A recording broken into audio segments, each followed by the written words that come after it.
So let's apply some values to our example here and work through the mesh analysis for this circuit. Now, remember, we have assumed three circuits or three currents flowing in each of the three loops. So ultimately, in analyzing this circuit, we want to know what the three currents are, I1, I2, and I3. Once we know what these loop currents are, we can calculate everything else that's associated with this circuit. In other words, we can know what all the currents flowing in all of the branches of this circuit and all of the voltage drops across each one of the resistors is going to be.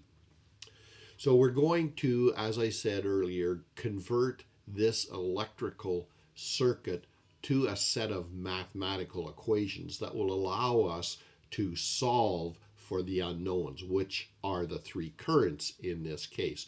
So we're going to set up three equations in three unknowns, and once we've got three equations in three unknowns, we will have the capability of analyzing for the unknowns. And we come across these equations by writing Kirchhoff's voltage law around each loop for each one of the currents. Starting with I1, I1 will be flowing in loop 1, and it's going to set up voltage drops across the resistors as indicated in the diagram. Now remember, we're falling back on the superposition theorem, which allows us to analyze each current separately. So now I'm looking at the Kirchhoff's voltage law or equation for current number 1. The current that's flowing in the common resistor, the 5 ohm resistor, is going to be made up of I1 and I2. And because we are following I1, it's going to be I1 minus I2. And the voltage drop, again, according to following the loop of I1, is from left to right, positive to negative. In the common resistor, the 4 ohm common resistor between loop 1 and loop 3, the current flowing in that resistor is going to be made up of I1 and I3. But because we're following the loop or the Kirchhoff's voltage law around the loop for I1, the current or the voltage drop across the 4 ohm resistor is going to be due to the current flowing I1 minus I3.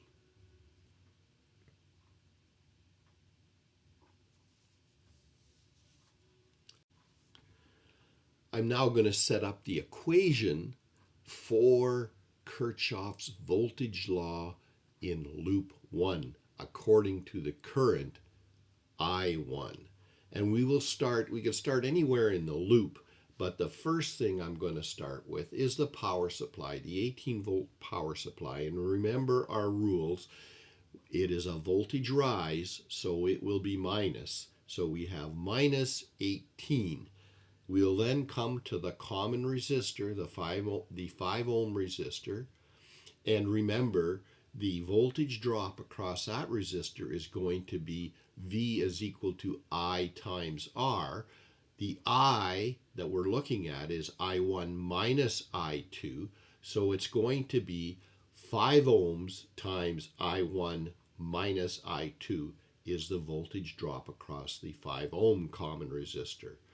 The voltage drop across the 4 ohm common resistor is going to be again given by Ohm's law, and it is going to be the current in the 4 ohm resistor times the resistor, which is 4 times the quantity I1 minus I3. And the voltage drop across the 1 ohm resistor is only due to the current I1, And it again is going to be given by Ohm's law, but it is only due to one current, so it's 1 ohm times I1. And of course, Kirchhoff states that the voltage drops around that loop must add to 0. So that has given us our first equation. Now we can manipulate this equation. Now we're dealing with mathematical terms. We can almost forget the fact that we're dealing in electrical values because we just have numbers and unknown quantities. And there are 3 unknown quantities in that equation, I1, I2, and I3. So I want to arrange the values in that equation. So I'm going to expand the brackets, and the equation will look like this: minus 18 plus 5 times I1 minus 5 times I2 plus 4 times I1 minus 4 times I3 plus 1 times I1 is equal to 0. Now I want to collect the like terms in terms of our unknowns, starting with I1 and going through I2, I3. We will set up an equation that has 10 I1 minus 5 I2 minus 4 I3 is equal to 18. I've taken the definite value of the power supply, which was minus 18 on the left-hand side of the equation, just moved it to the right-hand side of the equation, and in doing so, the sign changes, of course. So we have 3 unknowns in this equation.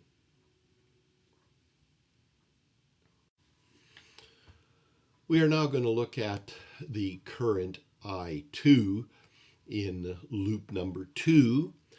And the voltage drops across the components of that loop are indicated in the diagram. Now remember, according to the superposition theorem, we can look at only I2 in terms of how it is going to react to the circuit.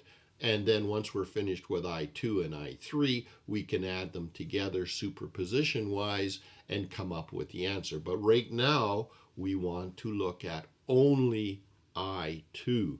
And I2 will set up voltage drops in that loop as you see in the circuit here. The voltage drop in the common resistor, the 5 ohm common resistor with loop 1, the current in that resistor is going to be made up of I2, of course, flowing through it, but we're going to have to subtract off I1. And I1 is flowing in the opposite direction to I2. So the current, according to the I2 value, is going to be I2 minus I1 because we are evaluating the I2 circuit. So the current flowing according to I2 in the common resistor, 5 ohm common resistor, is given by I2 minus I1. Now looking at the 3 ohm common resistor, the current flowing in it is going to be made up of I2, but we have to subtract off the contribution from current I3. So the current flowing in the 3 ohm resistor is going to be I2 minus I3.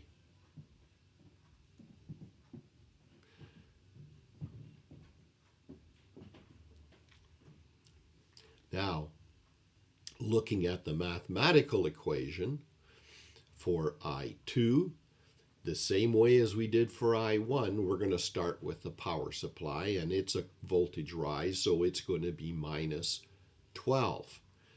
And the current flowing in the 2 ohm resistor is only going to be I2, so the voltage drop on the 2 ohm resistor is 2 times I2.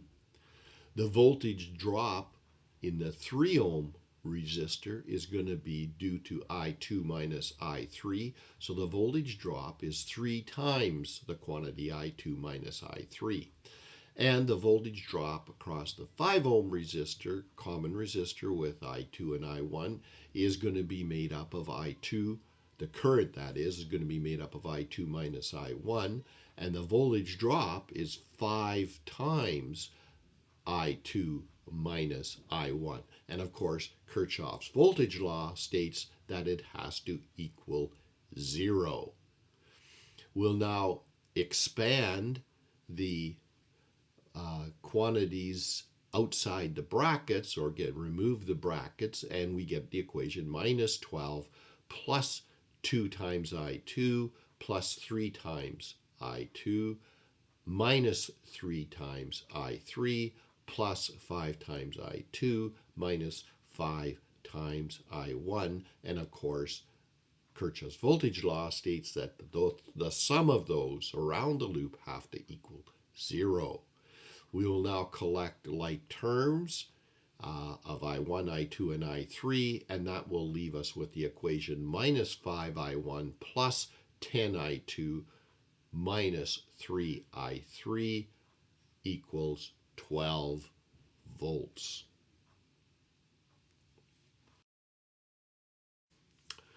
We are now going to look at loop 3, and more specifically the current I3 flowing in that loop. And the voltage drops around the loop in loop 3 are only due to the voltage drops of the resistors. There is no power supply in that loop. So, looking at the common resistor, the 3 ohm common resistor between I2 and I3, the voltage drop across it will be I3 times that resistance, but we have to subtract off the contribution of I2. So the actual current flowing in the 3 ohm resistor is made up of I3 minus I2. And looking at the common resistor, the 4 ohm common resistor between I3 and I1, the current flowing in it will be due to I3 minus I1, because I1 is flowing against I3. So the current flowing in the 4 ohm resistor will be I3 minus I1. So the Kirchhoff's voltage law equation going around the loop, starting with the 3 ohm resistor, we see that the voltage drop across the 3 ohm resistor will be 3 times the current I3 minus I2. The voltage drop across the 2 ohm resistor will be just 2 ohms times I3. And the voltage drop across the 4 ohm resistor will be 4 times the quantity I3 minus I1. And that will all equal 0 according to Kirchhoff's voltage law. Now we can expand the brackets again as we did before, and we'll be left with 3I3 minus 3I2 plus 2I3 plus 4I3 minus 4I1, all equaling 0. Collecting like terms, we will end up with minus 4I1 minus 3I2 plus 9I3 is equal to 0. So we have 3 equations, and we've set them up in a matrix form. If you don't recognize it, it is a matrix form, where the unknowns are from left to right, I1, I2, and I3, and we can solve for that, those equations to get our unknown quantities of current. As I said, we have now 3 equations in 3 unknowns. So we can solve for the 3 currents that are in those 3 equations. And you can use any method you want for solving it, and I'm not going to go through the mechanics of actually solving it. In fact, there's There's apps on the internet that you can download, or you can actually do it online.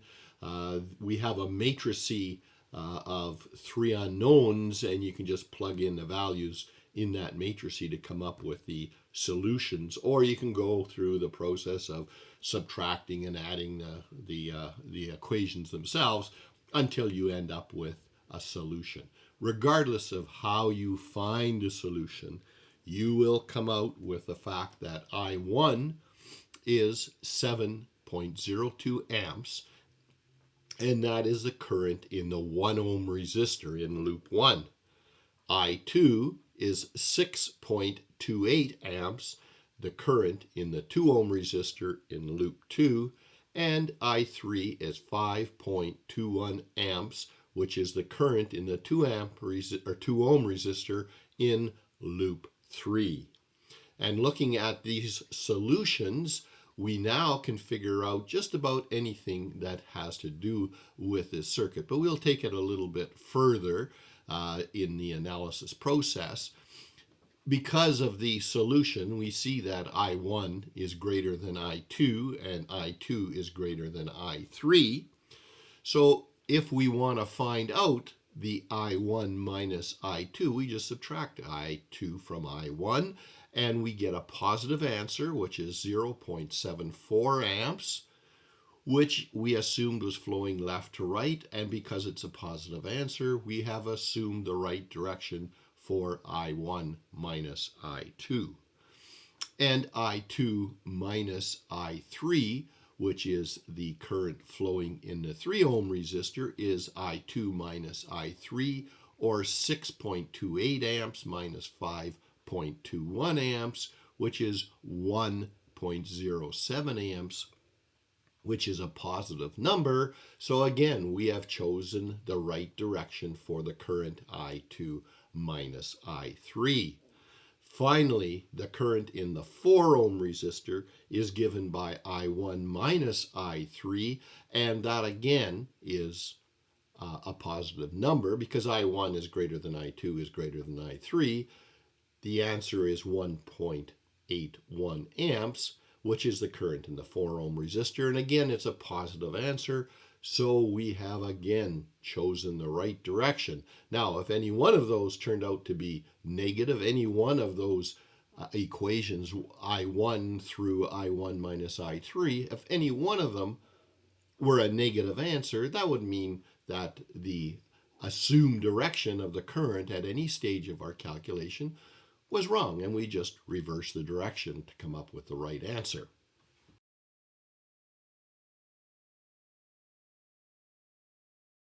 Stay tuned to this site, as I'll be diving into more information from my electrical courses. In the meantime, take advantage of the availability of my 50-page electrical power crib sheets by simply filling out the information when you go to this website, https://bit.ly/47 uppercase Y, uppercase B, 3 lowercase v, and lowercase h. You can also directly access my StanStore courses at this website, https://lowercase stan.store/uppercase G, uppercase V, uppercase B.